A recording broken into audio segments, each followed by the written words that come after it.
Ever notice how ads always pop up at the worst moments? When the killer's identity is about to be revealed.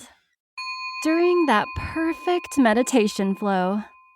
On Amazon Music, we believe in keeping you in the moment. That's why we've got millions of ad-free podcast episodes, so you can stay completely immersed in every story, every reveal, every breath. Download the Amazon Music app and start listening to your favorite podcasts ad-free, included with Prime. Craving the coffee flavor you love, but without the caffeine? Kachava's got you covered with their newest coffee flavor. This all-in-one nutrition shake delivers bold, authentic flavor crafted from premium decaffeinated Brazilian beans. Quality nutrition shouldn't be complicated. Just 2 scoops of Kachava's all-in-one nutrition shake, and you've got 25 grams of protein, 6 grams of fiber, greens, and so much more. Whether you're craving that coffee taste to kickstart your morning ritual, or as a nutrient-packed reward to round out your afternoon, Kachava keeps you fueled and satisfied wherever your day takes you. Plus, it actually tastes delicious. No fillers, no nonsense. Just the good stuff your body craves. And for the times you feel like switching it up, you've got 7 flavors to choose from, all with the highest quality ingredients. Treat yourself to the flavor and nutrition your body craves. Go to Kachava.com and use code NEWS. New customers get 15% off their first order. That's KACHAVA.com, code NEWS.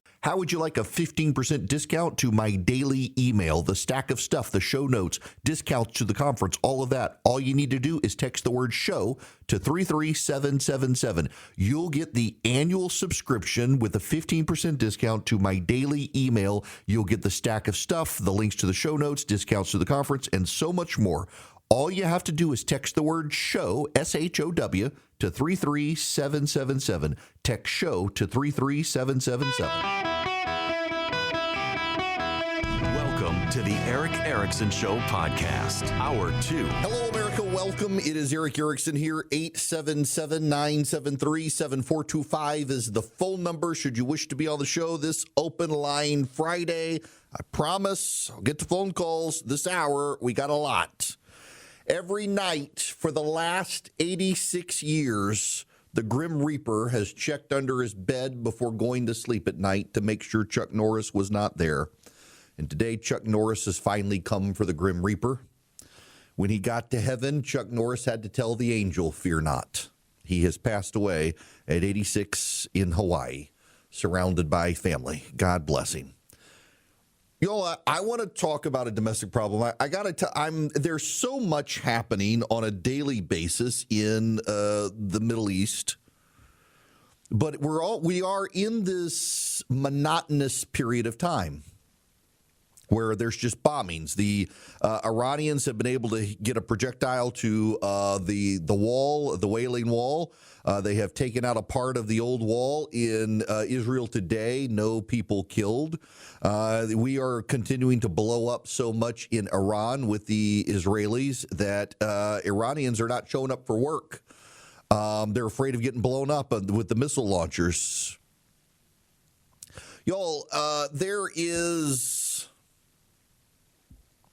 a domestic story, though, that I want to talk about. And it's a cultural story. It's not a political story, but it has political implications. There is this very, very weird chain of events in New York City where New York Magazine, I think the New Yorker, I know for sure the New York Times, they're all suddenly writing about polyamory.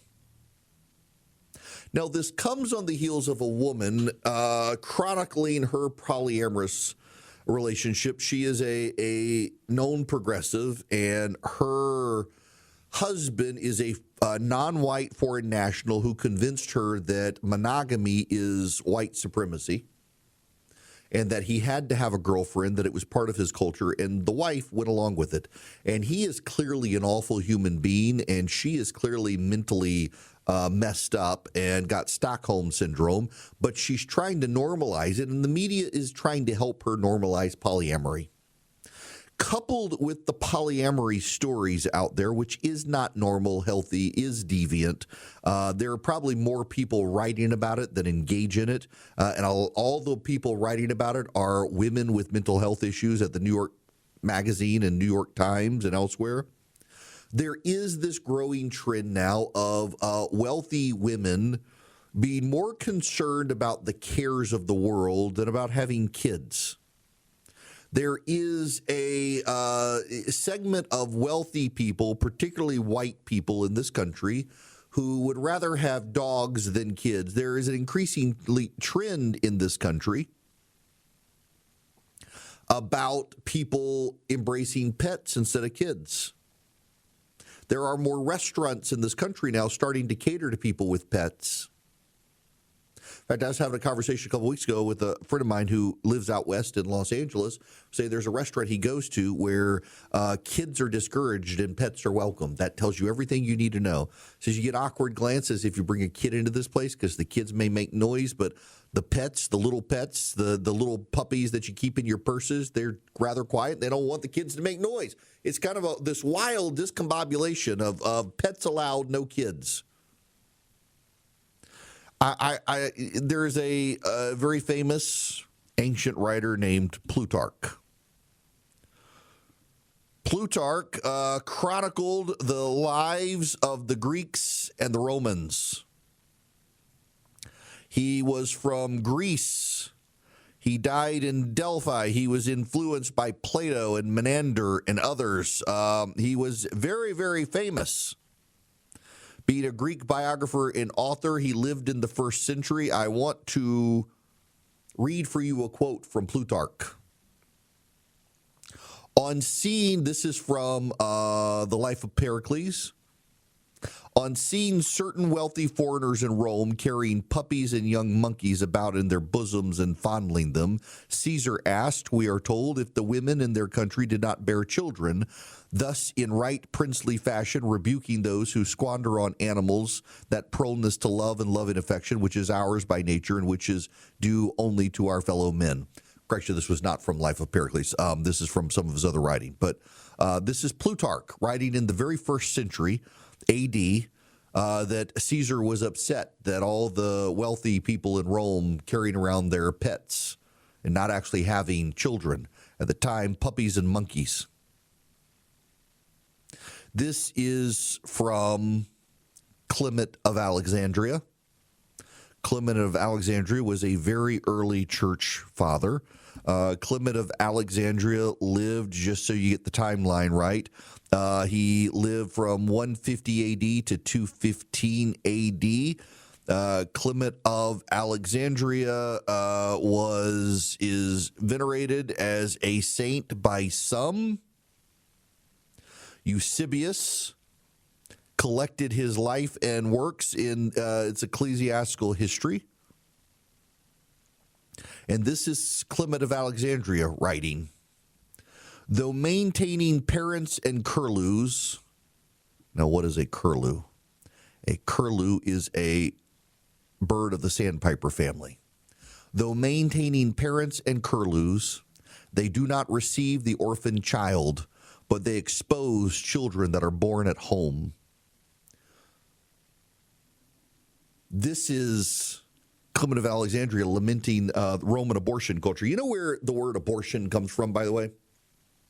Here's your random factoid. Abortion comes from Roman slang. Abort, the word abort is to end. To abort is to end. Where does the word abortion come from? You think it comes from the root abort. You would be right, but where does that come from? It was Roman slang for the trash heap. To commit an abortion was to take your child to the abori. The abori was the trash heap. So the Romans would take the children they did not want to the trash heap, to the abori, performing an abortion. And the early Christians would go rescue the children from the abori saving them from the abortion, and raised them as their own. It was actually one of the reasons Christians were persecuted in the Roman Empire, was because they would rescue the children from the trash heaps and raise them as their own. The unwanted children, some of them deformed, some of them just unwanted, some of them not natural children, but from adultery. And they would be cast out into the Abori, and the Roman Christians would rescue them, and that was a cause for persecution of the Christians.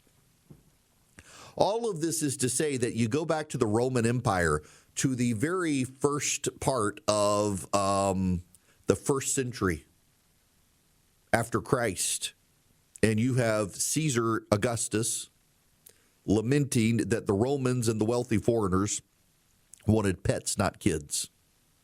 Clement of Alexandria lamenting how they all favored pets, not kids. You have P.D. James wrote The Children of Man. Now, when was The Children of Man written? Children of Man was a dystopian novel. It's set in the movie, but it's actually based on P.D. James's 1992 novel, The Children of Men. And that novel, written back in 1992, imagines a time where humans have become infertile and they push dogs around in strollers. Ironically, let me also read you something from Plutarch. This is kind of funny. This is from Plutarch. Again, Plutarch was writing in the first century. This is his description of the barbarians. One of the barbaric things the barbarians did? They would come on with such insolence and contempt for their enemies that to show their strength and courage, rather than out of necessity, the barbarians would go naked in the showers of snow and through ice and deep snow, climb to the tops of hills, place their shields under their bodies, and then slide from the precipices on their naked bodies, dropping down the vast slippery descents. That's right. The barbarians invented snowboarding. Not making that up. The barbarians invented snowboarding.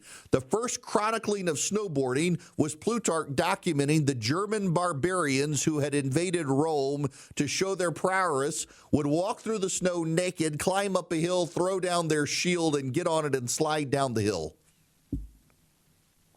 Your random trivia day. All of this is to say what is old is new again.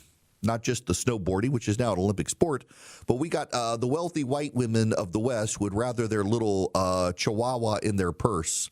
Y'all, for the life of me, I don't understand chihuahuas, and I don't understand why people want chihuahuas. I don't get it. I don't understand it. They are loud, angry little rats.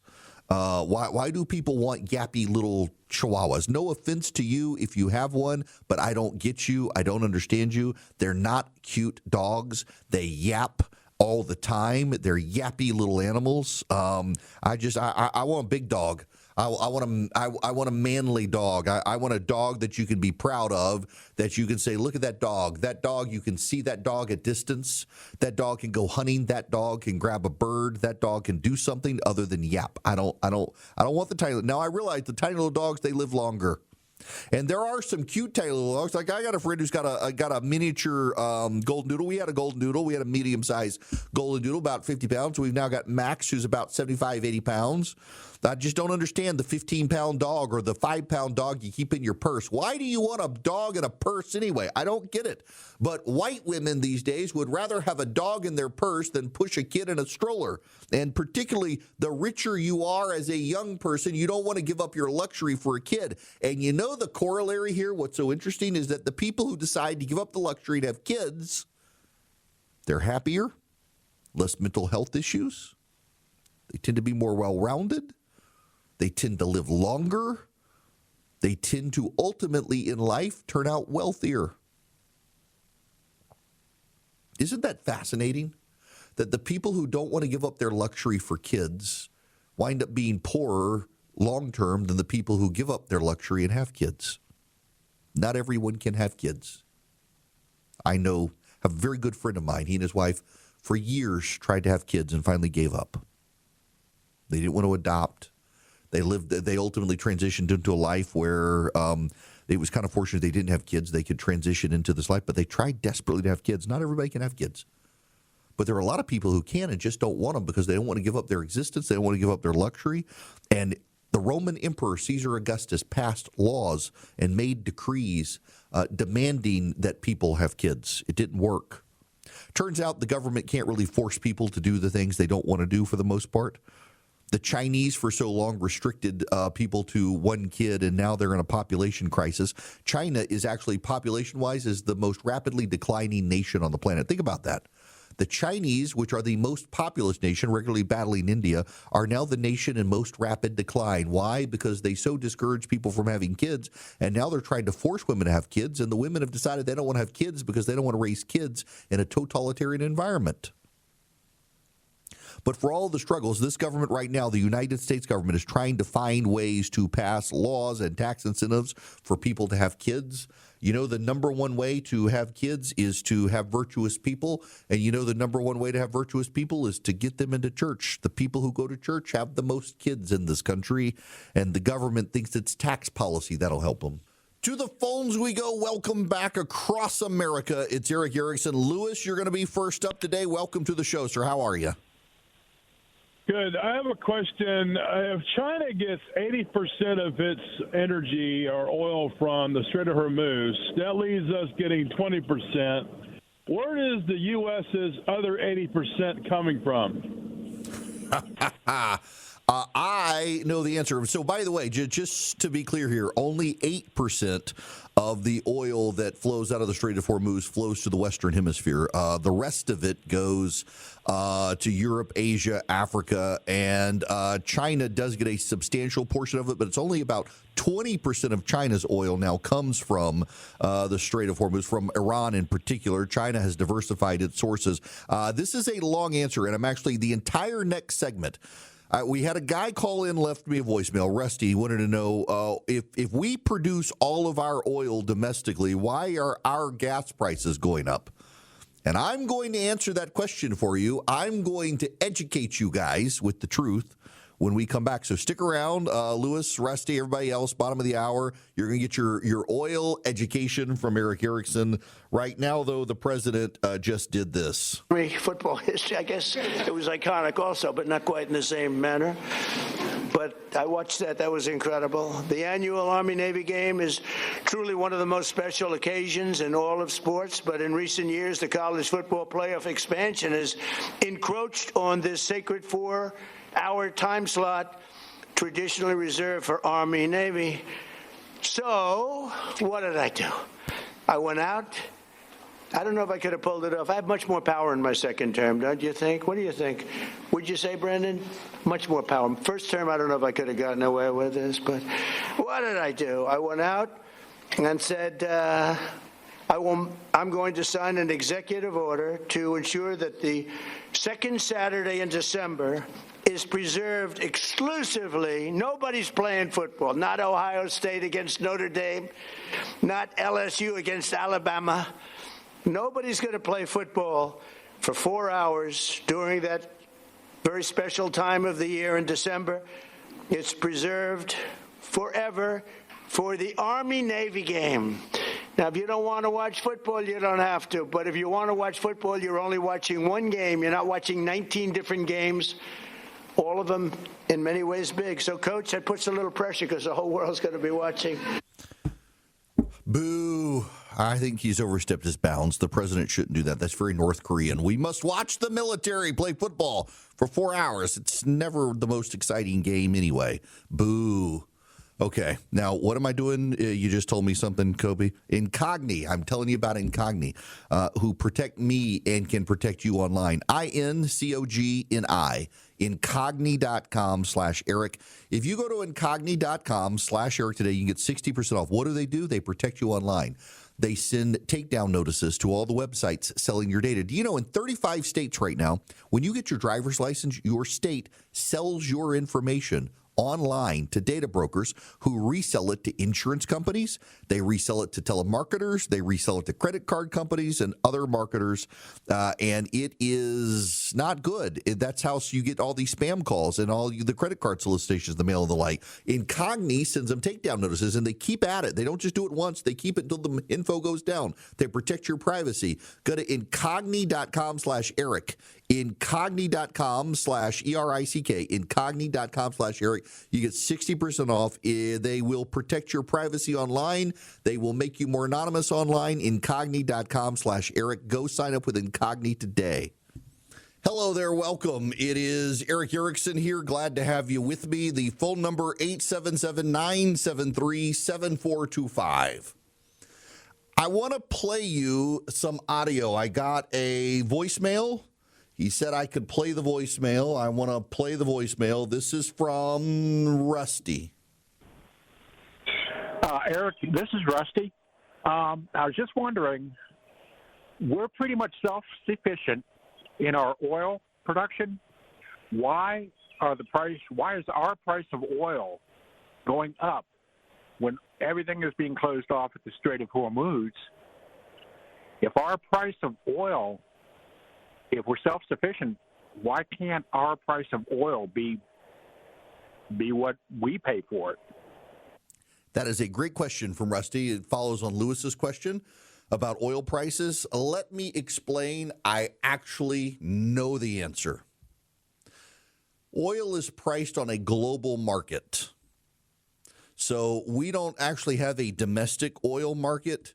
We have a global market. So the Europeans, the countries in Africa, countries in Asia, they can all buy our oil just as we can buy our oil. Our oil is not restricted to us. And it can't actually be restricted to us because of a fluke in the nature of oil production. What is the fluke? Well, we have light crude in this country. Light sweet crude. Most of the world has heavy crude. Light sweet crude is what you want. Light sweet crude is lighter than water. It floats on the water. Light sweet crude takes less time to refine. Heavy oil is heavier than water. We always think, you mix water and oil together, the oil floats on top because oil is lighter than water, except heavy crude has so many impurities in it, it's got to be refined, and it takes a long time. It takes more energy. It takes more processing to refine the oil. It has a lot of impurities in it. There are a lot of byproducts that can come from heavy oil as well. There are many more byproducts that can come from it with light sweet crude that we have in this country that, by the way, comes from fracking. We have a lot more light sweet crude from the fracking industry. And light sweet crude takes less time to process, and it is more easily converted with less energy into gasoline and diesel and kerosene aviation fuel. Heavy crude, it can be used with its byproducts going to plastics and other resources as well, plastics and other chemicals you can get from heavy crude. You can't get as much production of plastic and other non-oil products from light sweet crude because light sweet crude is so much purer. There's less ancillary chemicals in there to convert to other stuff. But you get gas, you get diesel, you get aviation fuel, kerosene. With heavy crude, you can get more plastics, you can get rubber synthetics.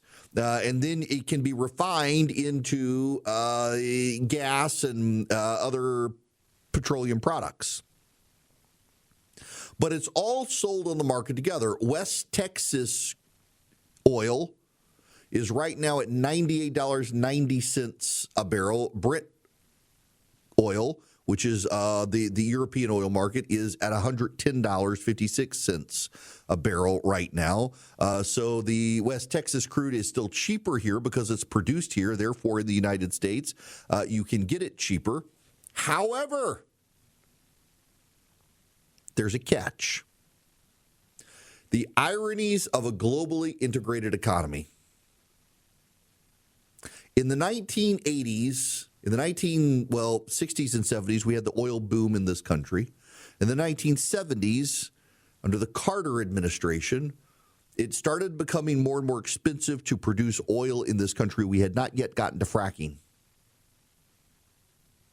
And we became more and more dependent on oil extracted from the Gulf of Mexico, not from land, and from Venezuela and Mexico. And this country in the 1980s was actually far more dependent on oil from the Middle East and oil from the Gulf of Mexico and from Venezuela and Mexico before the Alaskan oil pipeline came online. And all of that is heavy crude. So the refineries in the United States are built to process heavy crude. Heavy crude and light crude cannot be processed at the same time. Changes have to be made to the refining process. And to do permanent light crude refining, you have to make significant costly changes to your refining capacity. So in this country, before fracking took over, we were way more dependent on imported oil from Central and South America, from Alaska and from the Middle East than from our own domestic production. So almost every refinery in the United States was built to process heavy crude. So this is the bitter irony of God having a sense of humor on this sort of stuff, is that in this country, with fracking, we now produce more oil than we need. And the refineries in the United States are not equipped to produce it and refine it. Even though it's more easily refined, the way we've built our refineries in this country make it harder to refine sweet crude, light sweet crude, than heavy crude. We'd have to change the refinery capacity and the refinery setup to do it long term, and that would be costly. And so because we have a globally integrated market where we sell West Texas crude and Brent crude all on the same global system, the United States exports a lot of the light sweet crude elsewhere and imports a lot of the heavy crude. And there's just this crossover. We produce a lot of oil and sell it elsewhere. Elsewhere produces a lot of oil and sells it to us. And that is why we have a globally integrated market where the price of oil abroad impacts the domestic prices, because the oil that we produce in the United States is less likely to be refined in the United States into the final product and the finished product. Now, the upside of that is and the downside of that also spills over into other things. Fertilizer. You see, with light sweet crude, because it's so close to its refined state, you don't get a lot of byproducts out of light sweet crude. You get gas, you get diesel, you get kerosene, jet fuel, you get that. You don't get a lot of extra chemicals out of it for fertilizer. You don't get a lot of chemicals out of it for plastics. You don't get a lot of chemicals out of it for synthetic rubbers, for things that go into making polyester, things like that. All comes from heavy crude. And we have a refining capacity in this country to extract those chemicals out for fertilizer and for polyester and for plastics and for synthetic rubbers and the like. And we've got to import the heavy crude for that. And so the trickle-down effect of keeping the Strait of Hormuz reduced capacity is that fertilizer costs go up. Not only do fertilizer costs go up, but the nitrogen content of fertilizer is impacted as much as gas prices are impacted. And farmers are right now preparing. When is it? It's spring. There's going to be a planting season for fall and winter crops. And the nitrogen content of domestic fertilizer producers is different from what it had been. And so there is a crop yield component that is coming into the war in Iran. Now, don't panic on this. Don't panic. You see, Mark Rutte, who is the head of NATO, has pointed out now that actually our allies in NATO are starting to realize it is in their best interest to help us open the Straits of Hormuz. Not only that, but Iran itself is not completely closing off capacity, and the United States itself is doing more to expand the outflow from the Strait of Hormuz, and notably part of that is using the A-10s. The A-10 is a really cool old plane, but the A-10 does not work for modern warfare, because the A-10 is great at blowing up tanks and other things, but is also very great at getting shot at. The fact that we are able now to send the A-10 along the coastline of Iran to hit military targets is a suggestion we have air supremacy over Iran. So we also have crews in Bahrain that are working on demining activity. All of this is to say that we are making progress, and now the Europeans realize it is in our best interest, or in their best interest, to open the Strait of Hormuz. As a result, the president is getting some buy-in. Remember, the headline the other day was deeply negative, that our European allies didn't want to participate. Our European allies would not participate, and now suddenly today they're thinking, you know what? We forgot about the fertilizer. We're gonna need the heavy crude from the Middle East to get the nitrogen content right in our fertilizer. We're probably going to help. So they are going to help. The Polish are in. The British are now considering options, as are the French. The Chinese are working behind the scenes to pressure the Iranians to at least allow out oil for Asia. So I don't think, there's a lot of news analysts out today. In fact, this is a headline here. JP Morgan cuts its U.S. stock outlook and warns markets are being too complacent about oil shocks. Goldman Sachs is suggesting we could get to $150 for oil prices for a barrel of oil. Don't forget, when Biden was president, it got up to $200 a barrel. So still less than Biden, but of course people have short memories. They're not going to remember this stuff, and this is part of the problem. Now, I just got a question from a listener. Would it not be, hang on a second, just refresh. Would it not be America first to find a way to keep our oil domestic and protect prices from global fluctuations, or at least find a way to keep all oil produced in Americas for the Americas? That's a question that comes up from a lot. This gets back to the point of our refineries. Our refineries in this country are not set up to actually process our oil. That's a wild thing. So let me step back a little bit and explain the history of this for you. Again, in the 1970s, we had the oil shock, we had the gas lines, we had the Middle East embargo. So we were drilling on land in the United States, and it became an environmental issue. And we began tapping out the oil production in our country at the time.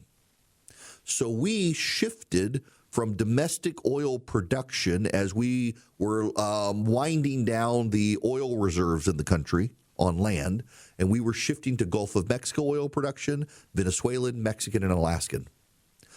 The Gulf of Mexico, Alaska, Venezuela, and Mexico have heavy crude resources. That is the dirtier, heavier oil that doesn't float above the water. U.S. domestic sources are light crude. Because we were mostly out of the production of light crude domestically in this country, most of our oil refineries were built to process heavy crude. Heavy crude and light crude cannot be processed at the same time, and there are costly mechanisms that have to be put in place to change the refining capacity from heavy crude to light crude. It's one of the same reasons that the Strategic Petroleum Reserve can't be processed at the same time as regular domestic sweet crude, because the Strategic Petroleum Reserve oil has a higher sulfur content. It's cheaper, but it's harder to refine it and get the sulfur out of it, so you can't produce them at the same time. You can't refine them at the same time. The problem with what the listener is asking is, wouldn't it be America first to keep our oil domestic, at least figure out a way to keep all oil produced in the Americas for the Americas? That sounds good on paper, but in reality, our refineries in this country, the overwhelming number of refineries in this country were built to process oil from the Middle East, Venezuela, Mexico, and not from the United States. Why? Because in the 1980s and the early 1990s, our domestic petroleum producers were winding down domestic drilling. Why? Because they had largely tapped out of sources until new technology was developed to do fracking. Fracking is a way to, and horizontal drilling and fracking was a way to extract more of our oil. And in fact, now there's so much left in the rocks, there's so much left in like the Canadian oil sands and the like, that we are now able in this country to produce more oil than Saudi Arabia. The problem is that it is very hard to build a refinery in this country. My buddy Nick Ayers, who used to be chief of staff for Mike Pence, he's leading a investor group to build a new refinery in this country. And it's the first new refinery built since the 1970s. So all of our oil refineries in the country were built to process heavy crude, not light crude. They can process light crude, but at great cost to them. So our light crude is sold overseas, and we import from overseas to here, and it's all because of environmental regulations and the like. It's been very hard to build new refineries in this country to process light sweet crude. So we sell the light sweet crude abroad and import the heavy crude from abroad, and it makes this weird world where, no, we actually can't say all of our domestic crude must be processed in the United States. We can't do it because if we did it, we wouldn't have the capacity to refine it rapidly the way we need it. It's a globally integrated market. And again, don't say, oh, well, this is globalism. What? No. That's not the reason why. The reason why is because when our refineries were built in the 70s and the 80s, we were out of light sweet crude in the United States. The new technologies, the horizontal drilling and the fracking that came along that have now caused us to have an oil boom in this country did not exist at the time we needed to switch our refinery setup to heavy crude processing. That's the situation we're in. That's why we have a globally integrated market. And that is why the United States refiners do not refine American oil product, because at the time that they built the refineries, they were designed to process Mexican, Venezuelan, and Alaskan oil, not oil produced from fracking and from horizontal drilling that we now have. That's the whole reason we have a globally integrated oil market where we sell our oil abroad and we buy from abroad, and it has a lot to do with something like 90% of our refineries are designed to process the oil from import markets, not from export markets. Welcome back. It's Eric Erickson here. I want to go to the phones. Mike, I'm getting this question from a lot of people. You get to be the one to ask it on air. Welcome. How are you? Hey, welcome. Thank you very much, Eric. Avid golfer here as well. I'd like you to address why we have not fixed the problem with the refineries with some kind of Operation Warp Speed type of program from the feds.